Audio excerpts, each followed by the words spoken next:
Hoje pela manhã estaremos continuando nossa devocional da série Faça do Seu Lar, hoje um abrigo. Vamos entender o que o Salmo 91 tem a nos dizer sobre esta temática. Salmo 91 são apenas 16 versículos que nós podemos ler com calma. Diz assim o texto sagrado: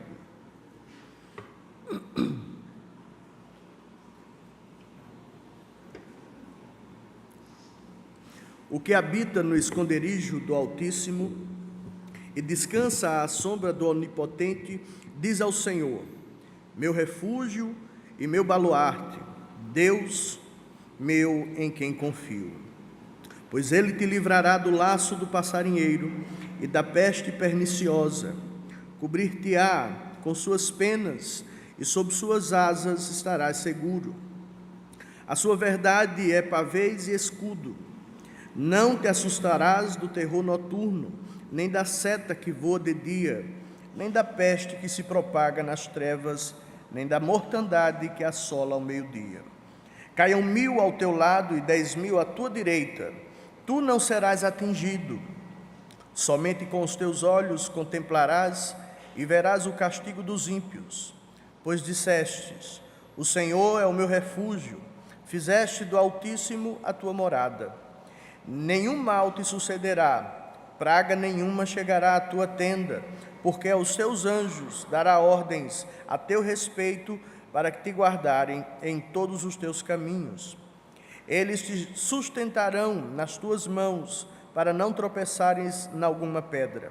Pisarás o leão e a áspide, calcarás aos pés leãozinho e a serpente, porque a mim se apegou com amor. Eu o livrarei, pô-lo-ei salvo, porque conhece o meu nome. Ele me invocará e eu lhe responderei. Na sua angústia eu estarei com ele, livrá-lo-ei e o glorificarei. Saciá-lo-ei com longevidade e lhe mostrarei a minha salvação. Amém? Que o Senhor aplique a leitura da sua palavra aos nossos corações. Vamos orar? Querido Deus e eterno Pai, nós louvamos o teu nome pela tua palavra bendita, suficiente, eficiente, inerrante, ó Deus, que nos instrui no caminho que devemos andar, trazendo-nos ensino, repreensão, correção, a fim de que todo homem de Deus seja perfeito e perfeitamente habilitado para toda boa obra. Por isso, Senhor, submissos à tua palavra, te pedimos, fala aos nossos corações, fortalecendo-nos para que ao sairmos desse lugar, não saiamos de outra forma, senão alcançados pelo teu poder, pela ministração da tua palavra. Assim oramos em nome de Jesus. Amém. Queridos irmãos, o Portal da Transparência da União apresenta há cerca de 2018 que daquilo que foi orçado, aproximadamente 12,8 bilhões de reais para serem investidos na segurança pública, 8,8 bilhões de reais foram aplicados pelo governo no ano de 2018 na busca de trazer segurança e fazer com que o cidadão sinta-se mais seguro, fazer com que o cidadão seja protegido na sua vida, na sua propriedade e no direito constitucional que todos têm de ir e vir. E nesse passo, nesse mesmo caminho, a Paraíba, no ano de 2018, investiu 2 vezes mais, ou 100% mais do que a média nacional em segurança residencial. Enquanto o país cresceu em aspecto de investimento de segurança residencial 20%, a Paraíba cresceu 40% em investimentos em segurança residencial. parece que na contramão de tudo aquilo que o governo federal tem buscado fazer. Enquanto muito se investe na segurança nacional, o reflexo disso não tem sido sentido. Então, os indivíduos, as famílias, acabam investindo mais também na segurança residencial, na segurança da família. E isso traduz exatamente uma demanda, uma importância à sociedade. A sociedade, além de educação e de saúde, demanda também segurança, proteção daquilo que se conquista, daquilo que se consegue alcançar em termos de conquistas de todo o nosso trabalho. Mas não apenas a proteção do bem da propriedade, mas também a proteção à integridade física nossa e daqueles que vivem sob nosso cuidado, sob nossa responsabilidade no nosso lar. Portanto, a temática proteção, segurança, é algo absolutamente urgente e necessário, é o que tem sido dito pelos números que refletem as demandas da sociedade. O Salmo 91 não fala de segurança residencial. O Salmo 91 não fala de segurança pública, mas o Salmo 91 tem um caminho, apresenta uma proposta de reflexão, aonde podemos encontrar um fundamento de estabilidade, pensando exatamente naquilo que o abrigo representa, porque quando nós queremos segurança para o nosso lar, porque ali é o nosso abrigo, é onde nós descansamos, é onde nós acolhemos e recebemos toda a nossa família. E, portanto, acabamos dispensando todo o esforço necessário para manter a nossa família íntegra, cuidada, segura, protegida. O Salmo 91, na contramão da ideia dos investimentos que, é claro, são necessários, o Salmo 91 aponta um caminho alternativo aonde nós podemos descansar. O Salmo 91, ele está, segundo os comentaristas, ligado ao Salmo 90 e 92, como sendo uma única unidade, falando de uma única temática. Quando nós voltamos ao texto, nós encontramos uma estrutura dividida em duas partes, uma pequena, mas muito profunda, e a outra que traz exatamente a manifestação na prática, a concretização daquilo que existe no coração daquele que pertence a Deus, que vive uma vida de entrega, que vive uma vida completa e absolutamente respaldada ou repousada no poder do Senhor. Nós não devemos, nós não podemos esperar na força do homem, porque, como o próprio texto sagrado diz, enquanto muitos confiam em carros e em cavalos, nós não confiamos na força e nem no braço do Estado, nem na força e nem no braço do homem, nem a nossa própria força, mas confiamos no Senhor. Quando Davi foi de encontro a Golias, mesmo tendo todo aquele aparato de guerra, de disposição de batalha ali a favor de Golias, a sua própria força, a sua própria estatura, Davi então olhando diz assim: tu vens contra mim com espadas e lanças, eu vou contra ti no nome do Senhor. Porque o nome do Senhor se constitui condição para que nós possamos viver uma vida segura, uma vida e termos um lar amparado, seguro e pronto para proporcionar abrigo. Se não, vejamos o que o texto diz na primeira parte do versículo 1 e 2, quando diz: o que habita no esconderijo do Altíssimo e descansa à sombra do Onipotente, diz ao Senhor: meu refúgio e meu baluarte, Deus meu em quem confio. O texto traz alguns recortes importantes para que nós possamos entender a importância de repousar no Senhor.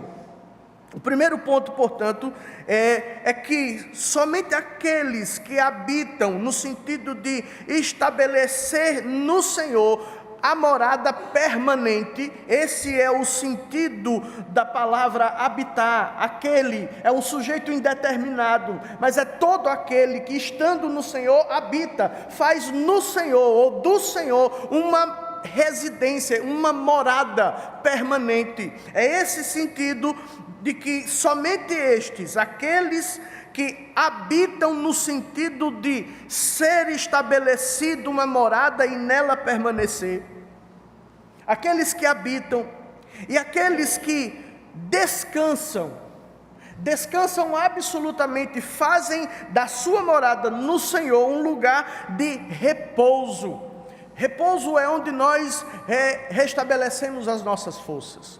Quando nós pousamos em algum hotel, quando nós vamos para algum resort, nós vamos com um propósito de descansar, de despir-nos de toda a carga de preocupação e poder renovar as nossas energias. E, portanto, nós queremos naquele lugar encontrar renovação de nossas forças, segurança e relaxamento. Então, a ideia do salmista é exatamente esta. De entrada, ele já lança os fundamentos dizendo: o que habita no esconderijo do Altíssimo, aquele que habita e repousa, somente estes, absolutamente, somente estas pessoas poderão dizer ao Senhor: meu refúgio e meu baluarte, meu Deus em quem confio.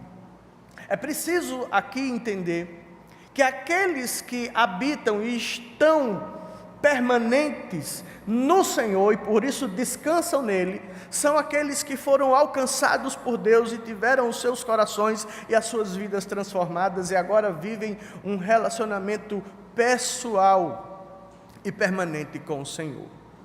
É muito fácil querer falar de proteção e de abrigo, é muito fácil falar das nossas necessidades e é muito fácil demandar as bênçãos de Deus para nós, quando na verdade nós muitas vezes não temos nenhum tipo de relacionamento, de intimidade com o Senhor. E portanto, o texto mostra que somente estes que fazem do Senhor o lugar permanente de habitação e encontram nele o descanso completo para a sua alma, o atingimento e o saciamento de todas as suas necessidades, todas e absolutamente todas, no Senhor, estes e somente estes poderão dizer: meu Deus, Ele é o meu refúgio e o meu baluarte. Refúgio e baluarte traz o mesmo significado na intenção crescente de significação, quando ele fala de refúgio como abrigo, o abrigo que protege do temporal e das intempéries da vida, de todos os perigos, o abrigo que de fato nos protege e nos guarda de toda falsidade, de toda a situação que traz dano. Esta é a perspectiva também do significado da palavra baluarte. Baluarte significa lugar seguro, fortaleza. A questão aqui não está relacionada à declaração, aquilo que eu falo, mas aquilo que eu vivencio. Aquilo que eu falo só é verdade porque eu vivencio, eu estou ali, eu estou no Senhor, eu habito permanentemente no Senhor, eu faço dele a minha morada.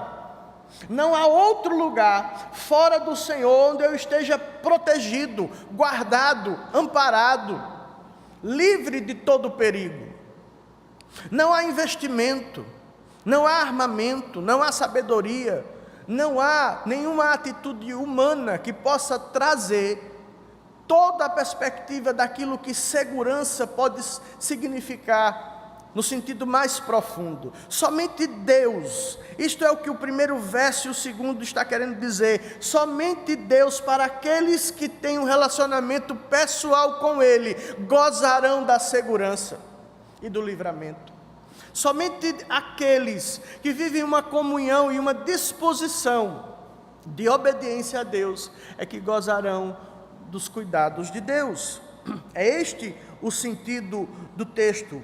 E Alan Herman diz que todo aquele que puder realmente dizer: o Senhor é meu refúgio, já encontrou um lugar seguro e pode descansar o pensamento de que nada acontece fora da sua vontade.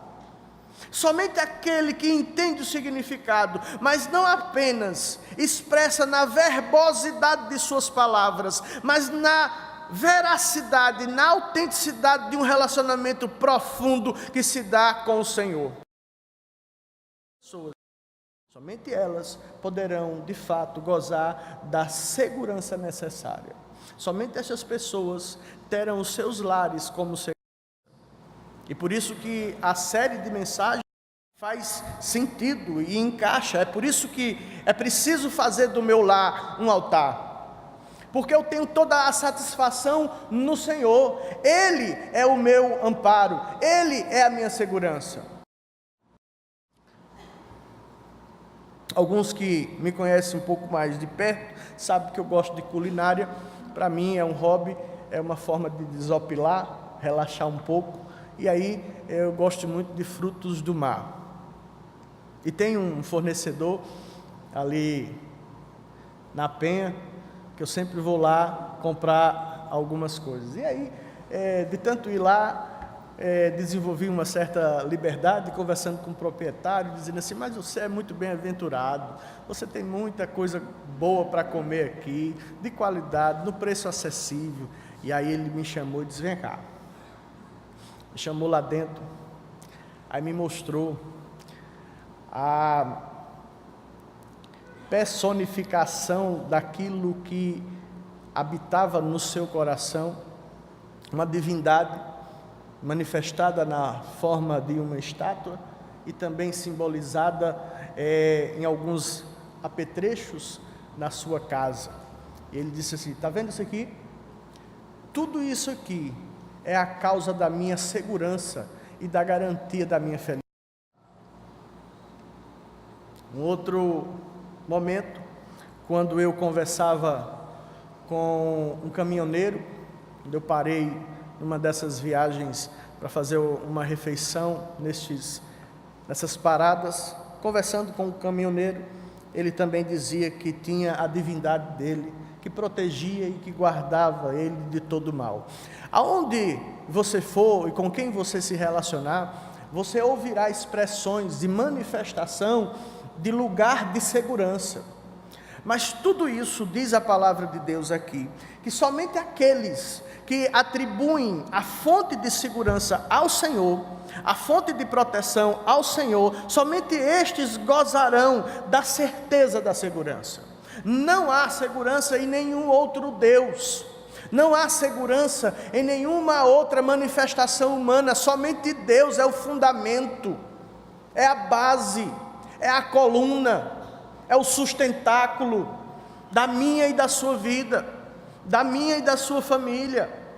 Por isso que Deus deve ser o centro, por isso que na nossa casa deve haver um altar, e este altar não deve ser apenas uma expressão religiosa, mas o simbolismo daquilo que acontece na prática, que é quando nós fazemos do Senhor a nossa morada. Quando Ele opera na nossa vida, governando o nosso lar. Quando Ele opera na nossa vida, governando cada acontecimento, cada aspecto pormenorizado da nossa vida. Nós sentimos essa segurança quando nós estamos num leito de enfermidade. Nós sentimos essa segurança quando entramos no vale da sombra da morte. Essa segurança Davi teve no Salmo 23, quando ele disse: ainda que eu ande pelo vale da sombra e da morte, não temerei mal nenhum. Porque Tu estás comigo. É a presença do Senhor nas nossas vidas, que é elemento garantidor da segurança, da bênção, da paz, da harmonia. Mesmo que fora de nós, mesmo que no nosso exterior esteja acontecendo conflitos e guerras, e no meio da guerra, no meio do vale, no meio da dor, no meio da perda, no meio do choro, no meio do ressentimento, o Senhor sempre é soberano nas nossas vidas. Nós não entendemos, nós não compreendemos o agir de Deus. Jó não compreendeu o agir de Deus na vida dele, tanto que ele expressou e disse: antes eu te conhecia de ouvir falar. Era um conceito teórico, era algo impreciso, era algo ineficiente, era algo que não agia de forma precisa na minha vida.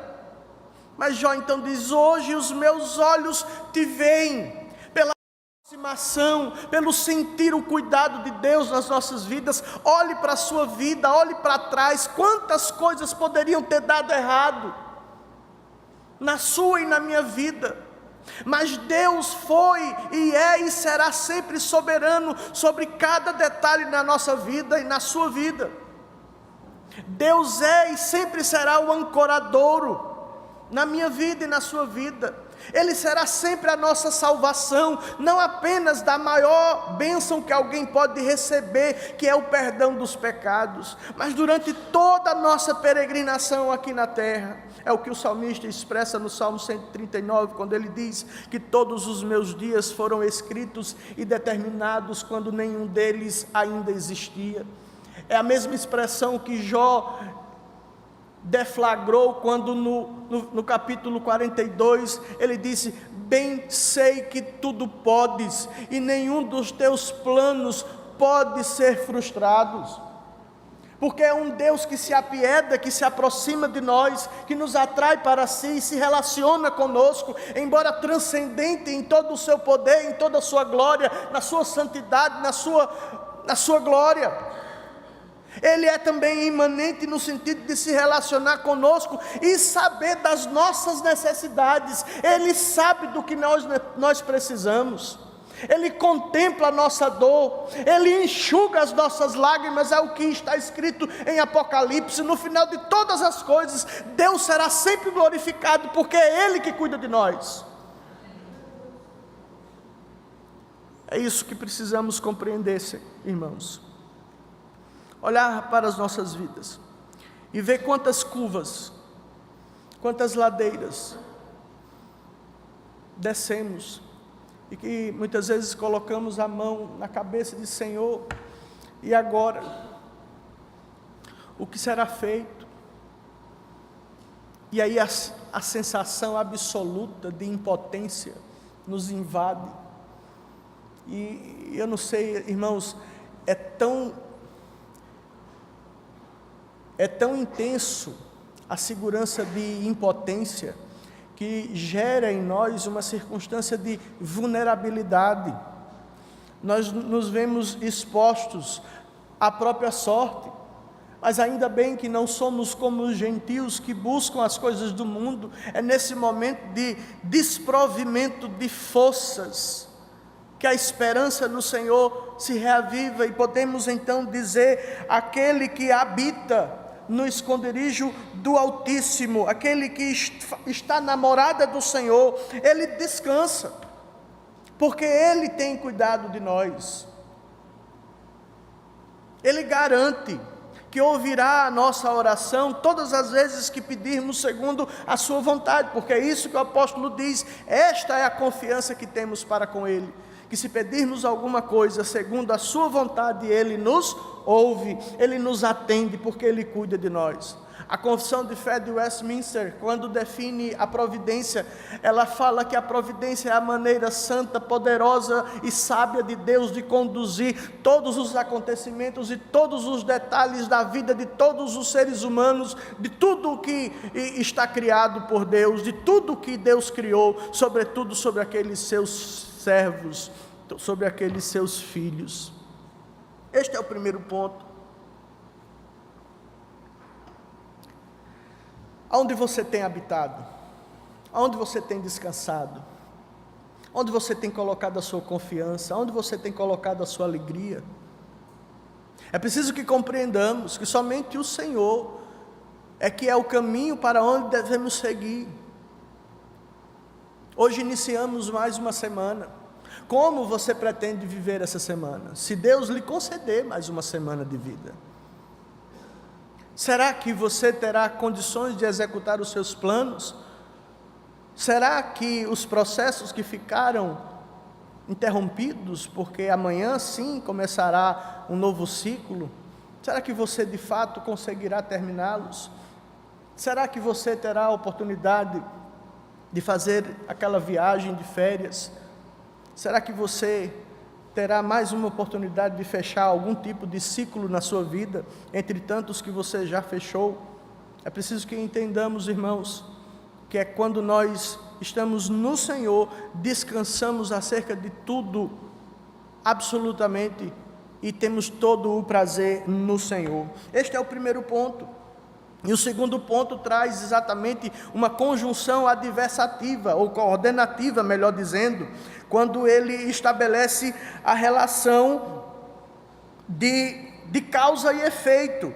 Porque eu confio no Senhor, porque eu estou no Senhor, porque eu descanso no Senhor, eu posso então experimentar das bênçãos do Senhor. E veja só, versículo 3, que estabelece a seguinte verdade, a segunda verdade: estes, aqueles que fazem do Senhor a sua morada, experimentarão do cuidado protetor do Senhor. Eles experimentarão, eles de fato verão a ação de Deus na sua vida, quando ele diz: pois ele te livrará do laço do passarinheiro e da peste perniciosa.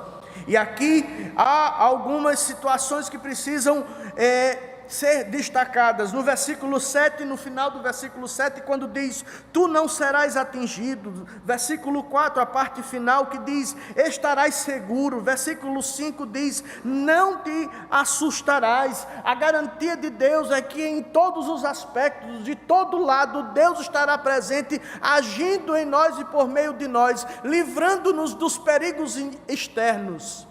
Ele diz: pois ele te livrará, ele te cobrirá, ele estará ativo e presente na sua vida, na medida que ele for o centro da sua vida, na medida que eu e você fizermos do Senhor a nossa morada permanente, na medida em que experimentarmos toda a fonte de refrigério e descanso no Senhor.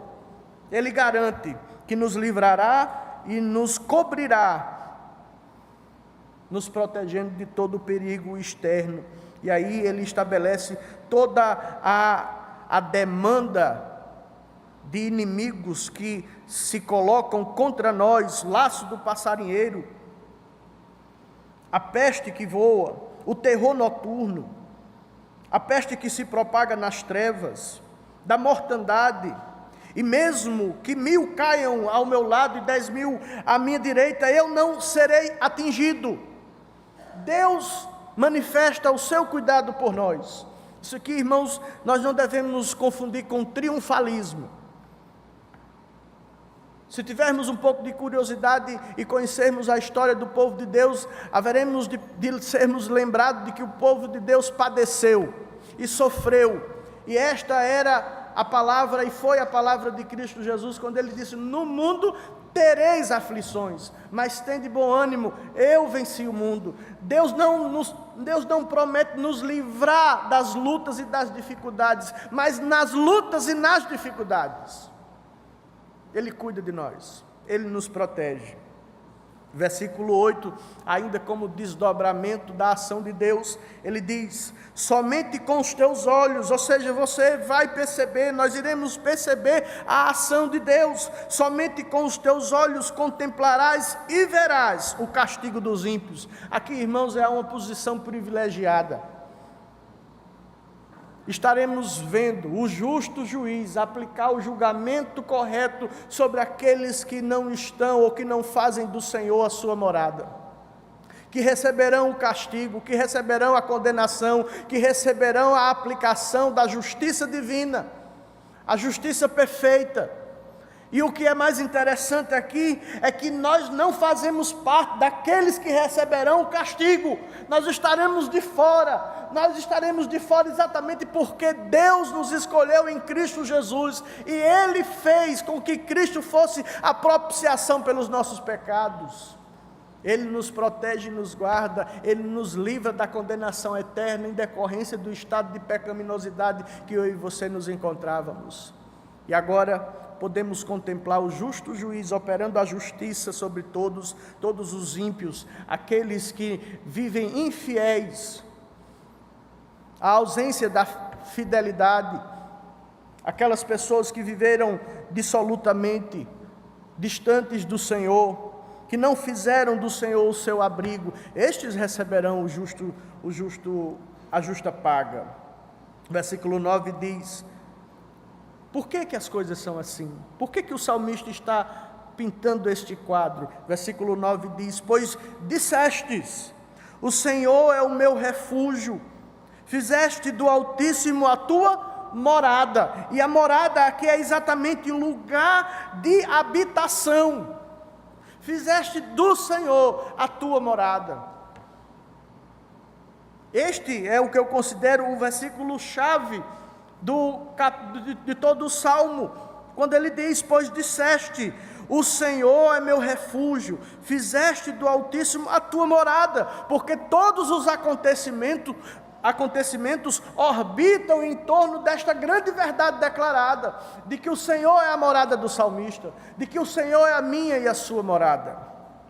Versículo 10 continua dizendo: nenhum mal te sucederá, praga nenhuma chegará onde? Na tua tenda, na tua morada, no lugar de habitação. Na medida em que Deus é a minha morada, Ele abençoará o meu lar, porque estas duas coisas se constituem uma só. Deus é soberano e absoluto no meu lar, na minha família. Ele é o meu porto seguro. E aí, do versículo 14 em diante, diz: porque a mim se apegou com amor, eu o livrarei, pô-lo-ei a salvo, porque conhece o meu nome. Conhecer o nome de Deus é conhecer todos os atributos de Deus, conhecer o seu caráter e experimentar de cada ação dele na sua vida. Calvino, acerca da manifestação dessa graça, diz: esta santa espécie de ostentação constitui o mais elevado triunfo da fé, quando recorremos a Deus sem medo em nossas piores provações e somos plenamente persuadidos de que Ele responderá todas as nossas orações. Aliás, temos nele uma suficiência e superabundância de auxílio. Esta é a nota do significado daquilo que se traduz o versículo 15, que diz: ele me invocará, ele procurará socorro, ele clamará, ele me buscará, ele me invocará e eu lhe responderei. Na sua angústia eu estarei com ele, livrá-lo-ei e o glorificarei, saciá-lo-ei com longevidade e lhe mostrarei a minha salvação. A manifestação de Deus na sua glória, no seu poder, na minha e na sua vida, se traduz exatamente na manifestação de Cristo como propiciação pelos nossos pecados e como Rei eterno e cabeça da nossa vida. A manifestação do poder de Deus se traduz exatamente no resultado daquilo que entendemos do que é Deus, de quem é Deus na minha e na sua vida. Algumas aplicações conclusivas. Como está a sua vida? Como está o seu lar? Aonde você tem habitado? Como você tem erigido a sua casa? A sua vida, o seu altar, o seu coração, as suas dores, as suas ansiedades, as suas impossibilidades. Como nós temos conduzido a nossa vida? Segundo o nosso bel prazer ou segundo a vontade daquele que nos amou e enviou o seu Filho e nos salvou e cuida de nós e nos ampara e nos cura e nos restaura, e nos protege e nos guarda e nos conduz no caminho que devemos andar? Como está o seu coração? É preciso que nós reflitamos sobre estas coisas, para que a nossa vida seja vivida dentro do significado mais preciso do que é viver a vida cristã. Não há que se falar de segurança, não há que se falar de investimentos de segurança da nossa casa, do nosso patrimônio, da nossa família, se Deus não for o nosso abrigo. Você pode ir a gastar todos os recursos que você puder conseguir, e você não terá a garantia de que você terá a segurança necessária na sua vida e na sua casa. No momento em que Deus for a habitação, o ancoradouro e a segurança da sua vida e da sua casa, você terá um altar, você terá uma escola, e você poderá ser então uma casa de abrigo, porque a sua casa está segura, porque a sua vida está segura. Por mais que o Estado invista bilhões e bilhões em segurança, nós nunca jamais devemos nos amparar nas ações institucionais, senão na certeza de que Deus é o nosso Salvador, Ele é a nossa coluna, Ele é o nosso ancoradouro, Ele cuida de nós e nele nós estamos seguros. Que Deus nos ajude, que Deus nos fortaleça, que Deus opere em nós tudo o que é necessário para que a cada dia, a cada instante, a cada momento, nós possamos viver profunda e intensamente a verdade de que o Senhor é o nosso abrigo, Ele é a nossa morada, nele nós estamos seguros. Que Deus nos ajude, irmãos.